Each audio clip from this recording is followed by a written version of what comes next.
Bonsoir à tous et ravi de vous retrouver en direct sur KTV. Nous sommes le lundi 14 septembre et à la une de cette édition, une carte publiée par le ministère des Solidarités et de la Santé laisse entendre le passage en rouge de l'île sur la carte de circulation du virus. L'ARS Mayotte n'a pas attendu pour démentir cette information. Nous avons pu rencontrer la directrice et faire un point sur la situation épidémiologique de l'île. Alors, y a-t-il lieu de s'inquiéter ou faut-il juste rester prudent? Élément de réponse avec Paul-Arthur Avit. Malgré une situation qui commence à se calmer sur l'île, en effet, plus aucun patient atteint du virus n'est en réanimation au CHM, Mayotte est apparu ce matin comme en rouge sur une carte publiée par le gouvernement, une situation que dément Dominique Voynet, directrice de l'ARS. Mayotte n'est pas en rouge. On est toujours en état d'urgence sanitaire, c'était prévu jusqu'à la fin du mois d'octobre. J'espère qu'on en sortira avant parce que nos chiffres sont plutôt bons.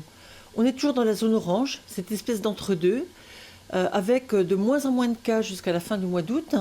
Et puis, deux clusters nouveaux qui sont apparus autour de la zone de rentrée. Un chez des professeurs, avec une trentaine de cas. Un autre chez des gendarmes, avec une dizaine de cas. On a aussi des petits clusters familiaux, ça et là dans l'île, qui sont bien contrôlés, qui ne nous inquiètent pas. On peut dire qu'avec 86 cas en une semaine, on est dans une situation plutôt stable. Une situation qui revient à la normale. En effet, aujourd'hui, Mayotte enregistre moins de cas que certains départements de métropole touchés de plein fouet par une deuxième vague de malades. On regarde bien sûr avec beaucoup d'intérêt ce qui se passe en métropole et on ne fait pas les malins. On sait qu'on peut être confronté à un moment ou à un autre à un afflux de patients à l'hôpital, en médecine ou en réanimation. Mais pour l'instant, c'est le calme plat. On n'a plus de patients en réanimation, on a 4 personnes qui sont hospitalisées actuellement à l'hôpital.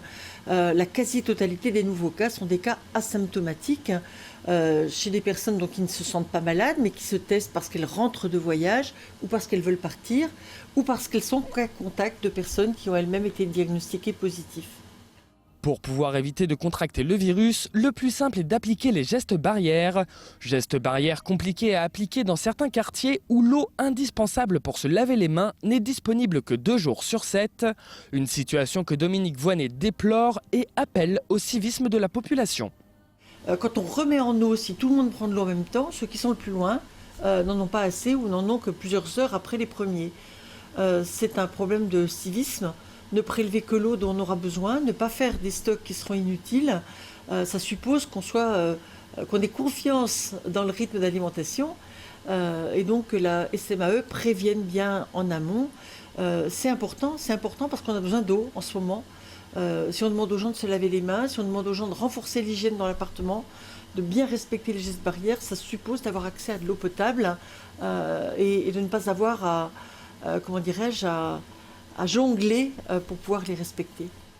Pour éviter de refaire plonger l'île dans une deuxième vague de malades qui pourrait paralyser les services de santé, n'oubliez pas d'appliquer les gestes barrières et de porter un masque. Et tout autre sujet maintenant, depuis samedi, les pompiers ont repris le travail et la veille, ils ont en effet signé un protocole de fin de conflit. Sur les 23 points de revendication, 3 grands axes ont été dégagés. Le premier n'a pas fait l'objet d'un consensus puisqu'il concernait le départ du directeur. Les 2 autres ont en revanche fait l'objet de promesses, notamment en matière de sécurité dans les casernes et lors des interventions. Je vous propose d'écouter Kolo Bouchourani lors de la matinale de Kwesi.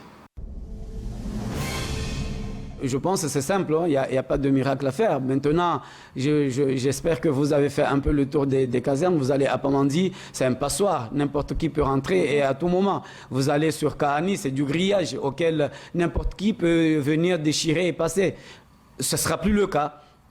Ça sera des murs en dur qui seront formés avec des portails qui vont automatiques qui vont fermer, motorisés qui vont fermer. Et de cette manière-là, je pense, l'intrusion ne peut éventuellement pas rentrer dans. Donc ils vont construire des murs en dur et des portails. Absolument, c'est exactement ça. Et le troisième point. Le troisième point étant donc l'insécurité des pompiers sur leur lieu d'intervention.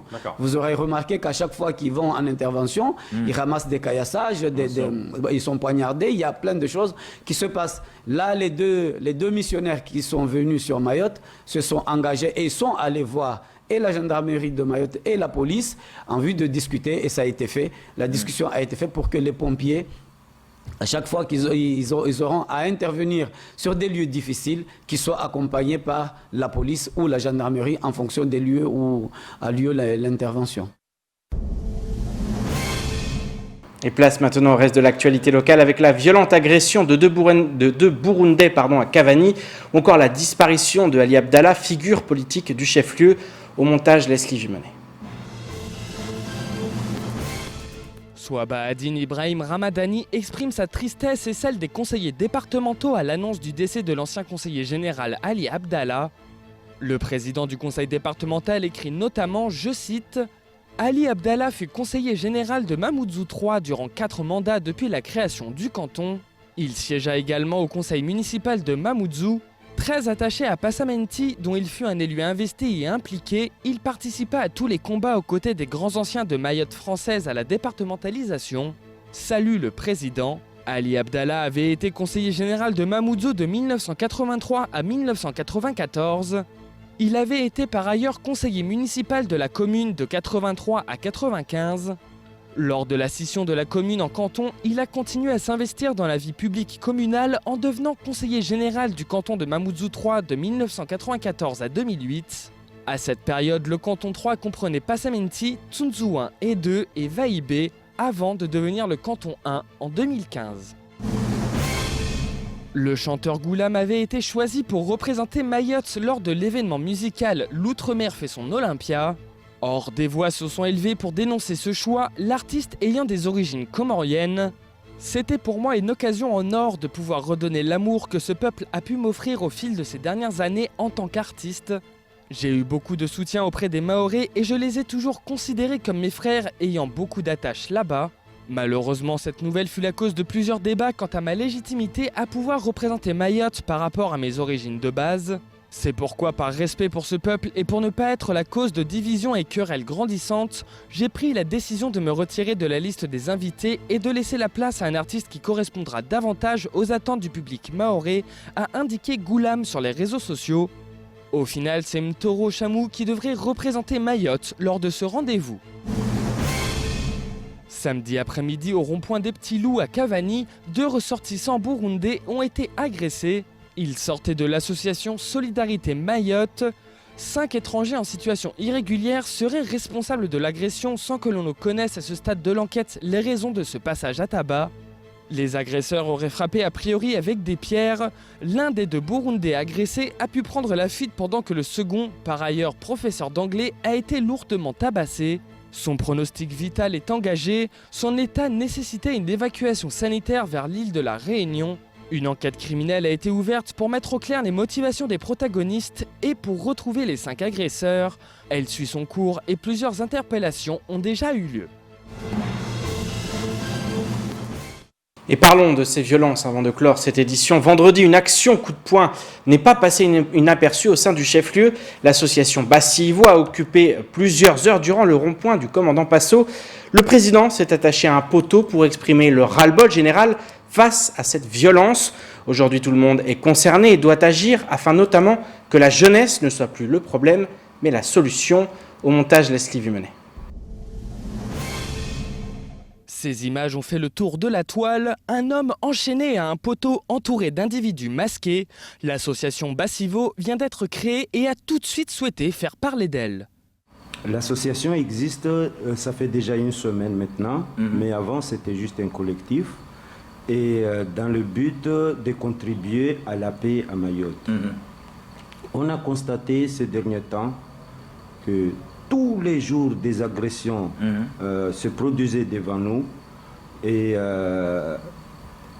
on a décidé de faire ce que nous on peut faire. Donc on s'est réunis, on a commencé à manifester et maintenant on est invité chez vous. Si le collectif est devenu association, c'est que ses membres craignent le pire à Mayotte. En effet, les années passent et les tensions communautaires grandissent. Toutes les associations sont nécessaires. Au point où on est obligé de se réunir pour trouver des solutions.